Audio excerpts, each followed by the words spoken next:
Hello mga Mars! Welcome back to my channel, Karin Scoop Station here. Disclaimer, itong photos na inyong mapapanood ay hindi ko po pagmamay-ari at ikikredit natin ang owner nito. Ngayong araw na to, January 25, 2023, ay may nagganap na pa-surprise para kay Maha Salvador.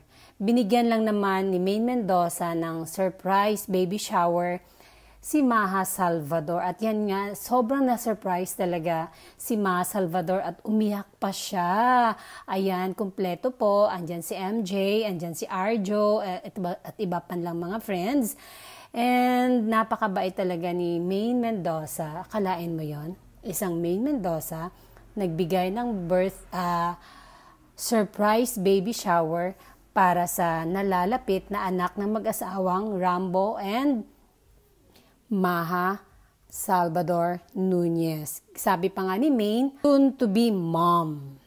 Yun ang caption ni Maine doon. At pinasalamatan din ni Maine Mendoza ang event organizer na kung sino ang gumawa ng kanilang place kung saan sila nag-celebrate ng baby shower for Maha Salvador.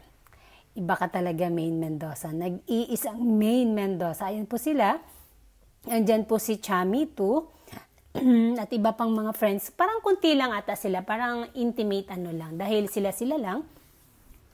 At napakaganda ng baby shower na binigay ni Maine. Ang ganda ng settings, no? Ang galing ng event organizer. And that's it, mga Mars. Thank you for watching this video. Kung si Pauline Luna ay isinilang ang kanilang pangalawang baby ni Bossing Vic Soto, si Maha Salvador naman ay ine-expect na rin niya ang kanyang magiging magiging anak nila ng kanyang asawa na si Rambo Nunez. Wala pang gender reveal pero antayin natin yan kung ano ang gender ng kanilang baby. Pero ang motif dyan, mga Mars, ay green, no? Green, kung mapapansin nyo, green po siya. Ang saya. Iba talaga ang Maine Mendoza magmahal ng isang kaibigan. One of a kind.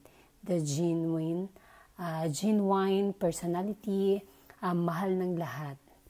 Napakabait ni Maine Mendoza. And that's it. Thank you for watching this video. Please like, comment, and subscribe for more scoops. Bye! Ay, mas excited ako sa gagawing balita ni Maine Mendoza soon. Kung kailan man ito.